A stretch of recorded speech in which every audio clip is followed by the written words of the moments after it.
So what are we to make of the Bible, the text so often dismissed as just another set of myths? And what are we to make of Christianity, the pattern of beliefs and practices founded on the content of the Bible? As we have already touched upon, C.S. Lewis came to recognise that the content of the Bible does indeed contain great mythic suggestiveness. It achieves the kind of existential resonance common to all great myths. Large tracts of the Bible operate at least partially on a poetic level, richly embroidered with imagery and symbolism. Indeed, the rituals and pronouncements of the Old Testament covenant positively gleam with imaginative appeal. There is blood painted on doorposts, a pillar of fire and smoke, a people fleeing through a parted sea, words spoken from a burning bush, a river turned to blood, a walled city defeated by trumpet blasts, and on it goes. Thus on one level there is a distinctive mythic tang to the Old Testament, rich food for the imagination, whether one believes it or not. But moreover, alongside these elements of myth-like saga bound up with the people of Israel, the Old Testament also shimmers with the most exquisite poetry and wisdom literature. In Ecclesiastes, Job and the Psalms, we find evocative passages which even avowed atheists recognise as among the most sublime literature ever written. On one level then, the familiar luminous threads of the mythic appear to be woven richly throughout the Old Testament texts. Yet for all this richly myth-like poeticism, the narrative is also shot through with historical correspondence. The story of Israel is the tale of a real people, in largely identifiable times and places. Their experience may be surrounded by evocatively mythic symbolism and poetry, but at the heart stands a real, tangible people. The imagery swirls with subjective beauty, but it does so around objective flesh and blood, bound to soil, fixed in historical coordinates. Moreover, unlike virtually all myths, the richly poetic appeal of the Old Testament narratives never comes at the expense of objectivity. The Israelites follow a speaking God, a propositional God, a God about whom, unlike Zeus, Balder and the rest, definite theological statements can be made. Most strikingly in this sense, the story of the Israelites is one of a people given a law by God, law being perhaps the ultimate expression of an objective, rational, non-mythic communication. In this way then we find a both-and quality to the Old Testament text. The imaginative embraces the objective in striking ways. When God commands, for instance, that his people build a tent in which his presence among them will dwell, there is evocative symbolism in every last component. And yet the instructions for its manufacture are precise and objective, down to the last hook and post. In this the poetic and the propositional embrace. The purpose of the tent, the tabernacle, is not left to the imagination. It is a teaching tool, self-consciously designed to train the people about the character and priorities of God, and the moral realities of the created order. The powerful imaginative appeal of the rituals within this place serves an objective purpose. They are not simply an end in themselves, to be figured out as their devotees see fit. There are no wild ecstasies here, or reckless casting of children before the flames. Indeed, the God of Israel pronounces his animosity to the false gods of child sacrifice, and to wild, drunken ecstasies of false worship, no matter how imaginative or mythically fulfilling those practices might be. Thus, in the Old Testament, the worship of God among the people is not short of imaginative potency, but it also follows an instituted order. The imaginative is interwoven with the rational. The theological exegetes the poetic. It reads it out and interprets it, placing an interpretive framework within it to contextualize it and to direct it. The planes of the subjective and objective intersect. The same people given the existential howls and the sublime poetry of the Psalms are given the objective commands and rational guidance of Deuteronomy and Leviticus. The God who called Moses up into the poetry of cloud and thunder of a bleak mountaintop at Sinai is the same God who sent him back down with objective ethical statements, legal propositions engraved on physical tablets of stone. Because the objective and subjective intersect, the Old Testament exegetes its own poetic content. We have all the imaginative appeal of the greatest myth, but we also know where this power comes from and what guardrails should be placed around our responses to it. There will be no flights of the unbridled imagination and intuition, none of the ecstatic orgies or rituals of child sacrifice common to other religions. In the worship of Yahweh, awe and understanding embrace. Love and obedience kiss one another. The most rigorous propositions and the most luminous poetry pull together in the same harness. The rough, reliable ropes of historical fact and the brightly shimmering gossamer of poetry and symbolism are woven into the same unique fabric. If the Old Testament has a distinctly mythic ingredient, the resulting meal is unlike any other myth before or since. Yet for C.S. Lewis it was the New Testament in which this biblical both-and of imagination and reason reached its zenith. The Gospel narratives, Matthew, Mark, Luke and John, recount how Jesus Christ, God among us in human flesh, laid down his life at the hands of those he made. In other words, at one level, we find the familiar mythic theme of the dying God. This realization, in the eyes of many, offers a welcome opportunity to place Christ among the clearly fictitious characters of mythic tradition, to paint him as just one more Osiris or one more Boulder. But Lewis, connoisseur of myth that he was, discerned something unusual in the Gospel narratives, namely the huge disconnect between the exquisitely myth-like nature of their subject and the dispassionate form of their style. Compared to the exquisite poetry of Tegner's Boulder the Beautiful is Dead, the narratives of Matthew, Mark, Luke and John are almost distastefully plain and matter-of-fact to the literary ear. What so struck Lewis about the Gospels was this disconnect between the exquisitely myth-like nature of the subject and the dispassionate form of the delivery. True enough, the Gospels set forth content that shimmers with all the power of a great myth, yet it is grounded in the tangible prosaic things of this worldly life, real people, real places, real history. The entire thrust of the Gospel accounts hammer home that Jesus is not an apparition of the imagination. As John says of Jesus in the opening of his Gospel, "The Word became flesh and made his dwelling among us. We have seen his glory, the glory of the one and only Son who came from the Father full of grace and truth." Or as Luke says at the start of his Gospel, "Many have undertaken to draw up an account of the things that have been fulfilled among us, just as they were handed down to us by those who from the first were eyewitnesses and servants of the word." With this in mind, since I myself have carefully investigated everything from the beginning, I too decided to write an orderly account for you, most excellent Theophilus, so that you may know the certainty of the things you have been taught. In other words, Jesus actually came. And had we been there, we actually could have touched him. We actually could have heard him speak. This is precisely what the writers of the Gospel accounts claim to have done themselves, and to have recounted faithfully to us. Thus the myth-like power of the Bible, its potent existential weight and luminous appeal to the imagination, is inextricably interwoven with the verifiable objectivity of its historic claims. Jesus is the dying God par excellence, not a work of man's imagination, but the incarnate God-man who actually comes and actually dies and actually rises in a real place in real time. As Lewis puts it, the heart of Christianity is a myth which is also a fact. The old myth of the dying God, without ceasing to be myth, comes down from the heaven of legend and imagination to the earth of history. It happens at a particular date, in a particular place, followed by definable historical consequences. We pass from a Boulder or an Osiris, dying nobody knows when or where, to a historical person crucified under Pontius Pilate. By becoming fact, it does not cease to be myth.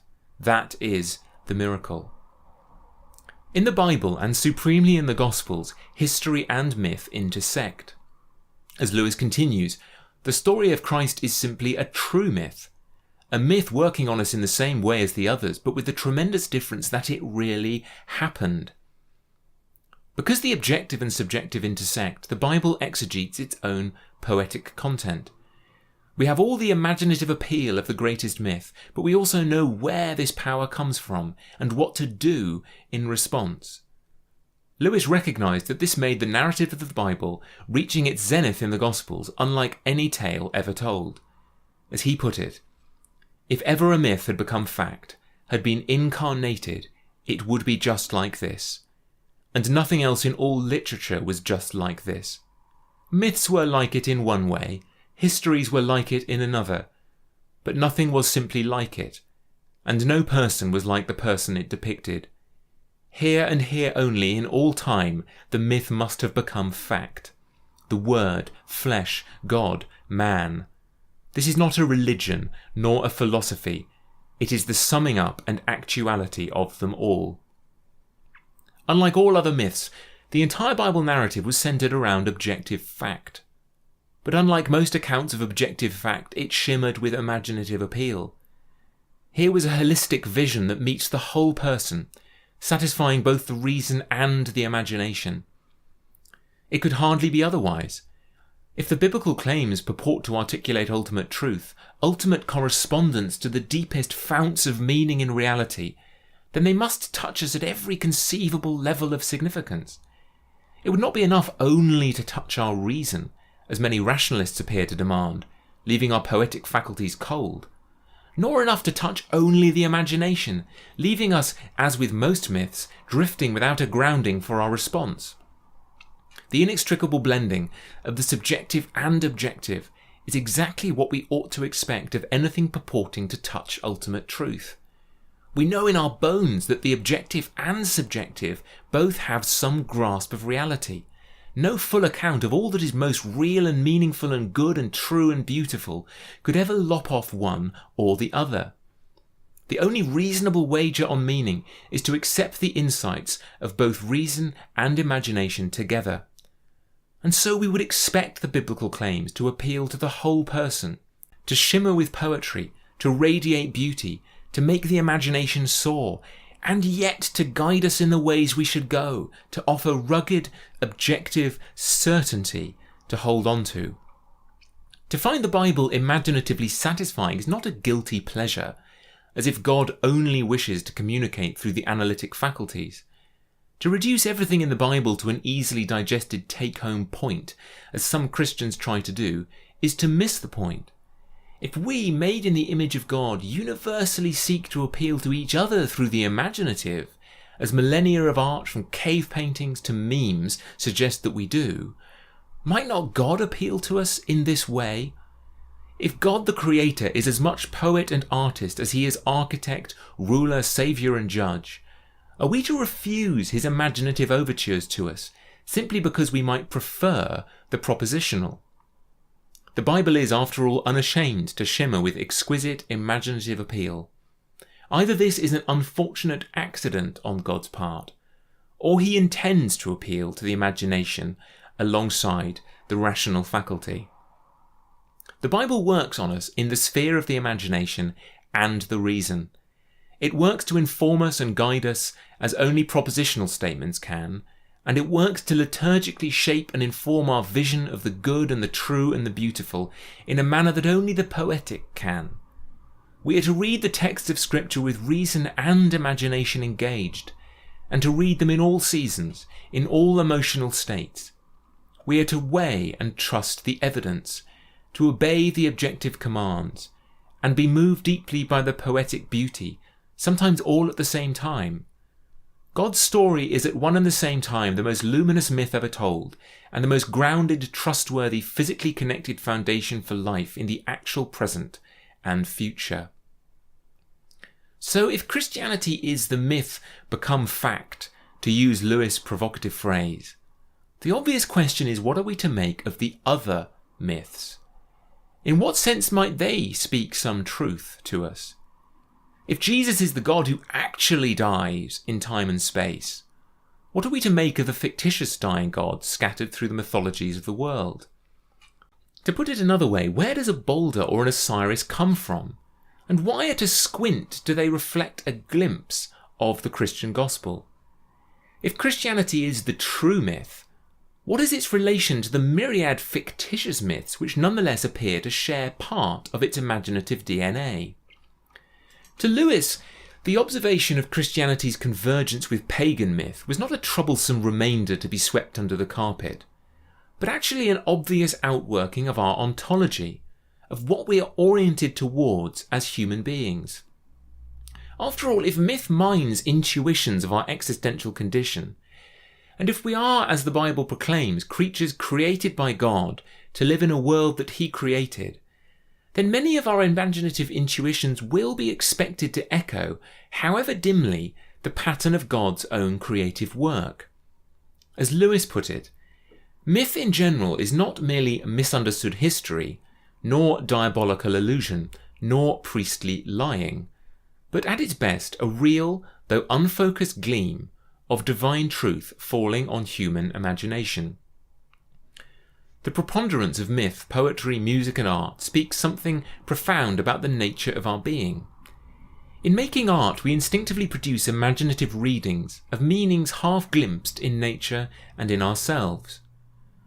On the biblical view, since the universe is created and not random, there is a form of order, purpose and meaning which inheres within all that exists. As such, we would expect at least some of the imaginative shape we give to sensed patterns and themes in our condition to have some correspondence to God's ultimate patterns and purposes in the created order. In any art which listens to the shape and harmony of how things actually are, in other words, not the kind of willfully destructive art so characteristic of the 20th century, there must be a partial channeling, an unguided reading out or exegesis of powerful patterns sensed in the created order. Even art and myth, which reject the true God, still cannot help but mine the resources of God's universe. And in that sense, these forms can still offer a refracted glimpse of truth, which we sense when we see it. Inevitably, these artistic readings of creation, being intuitive and imaginative in nature, lack full correspondence to the definiteness of God's self-revelation. They lack the exegetical function which is alloyed to the imaginative content of the Bible. Moreover, refracted as they are through the shifting sands and imperfect cognitive faculties of finite human beings, our imaginative intuitions are warped and distorted from expressing the full weight and meaning of our existence here on earth. But we should expect at least some of the imaginative, artistic, poetic shape we give to sensed patterns and themes in reality to have some kind of correspondence to God's ultimate patterns and purpose in the created order as communicated in the Bible. And so, as Lewis puts it, we should expect to find in the imagination of great pagan teachers and mythmakers some glimpse of that theme which we believe to be the very plot of the whole cosmic story, the theme of incarnation, death and rebirth. And the difference between the pagan Christs, Balder, Osiris and the others, and the Christ himself is very much what we would expect to find. It is not the difference between falsehood and truth, it is the difference between a real event on the one hand and dim dreams or premonitions of that same event on the other. If, as the psalmist puts it, the heavens declare the glory of God, if, as he puts it, there is no speech or language where their voice is not heard, then any imaginative work made by someone sensitively attending to reality will inevitably pick up snatches of the strain of real meaning. There appears to be a sense in which the imagination may listen to the true God, even as the will and the reason reject him. The key to understanding the divergence of the false myths and Christianity, despite some points of similarity, is that the readings which reject the true God lack the theological control of God's self-revelation in the created order. Refracted as those myths are through the shifting sands and imperfect noetic faculties of finite beings, our intuitions are always warped and distorted from expressing the full weight and meaning of our existence here on earth. Only with God's self-revelation can we interpret and weigh our imaginative insights. This is why the Bible inextricably weaves the objective and imaginative together. Without the objective control, we have only connotation and emotional response. And this can, in some instances, take human action to very dark places. As we have seen, myth-based religions have often veered to places of sadism and brutality. Without objective theological control, without the proper and proportional exercise of reason, the responses to the potent imaginative appeal of mythic themes is left up to us, often with disastrous consequences. Pagan myths mine the resources of the Creator God without acknowledging the source of those resources. They are thus always bound to veer into falsehood, being unable to properly account for their imaginative power. But the richly poetic content of the Bible has this distinct difference. When the true God appeals to the imagination, he paints in imagery he himself created. Throughout the biblical narrative, everything God uses to appeal to the created human imagination is a product of his own divine imagination. When God paints in metaphor, picking up concepts and pictures from the physical world, he does so using things he himself has freely made, things put into the world with the express design of freighting them with symbolism, with poetry and with narrative, in order to reveal himself more fully. By contrast, pagan myths are necessarily derivative on these latent patterns of symbol and meaning instilled by God within his creation.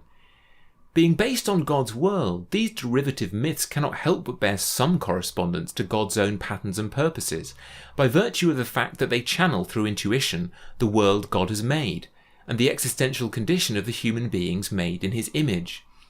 Indeed, in Romans 1, this very fact stands as evidence that we ought to discern God's hand in the physical order, even without him speaking to us through the Bible in anything resembling propositions. As Paul says in Romans 1, since the creation of the world, God's invisible qualities, his eternal power and divine nature have been clearly seen, being understood from what has been made, so that people are without excuse. The imaginative appeal of the created order pours forth from what has been made, testifying to the triune God who made it. Pagan myth-making grasps enough of this to realize that creation is deeply personal, but it cannot make sense of how or why, and so these myths and their deities always twist away from grasping a true vision of the true God. But when the true God speaks, when Christ and the prophets and apostles exegete the imaginative potentiality of God's universe and of his redemptive narrative, we hear the primary author, the primary poet, the primary artist, God himself, giving the master reading of his own text.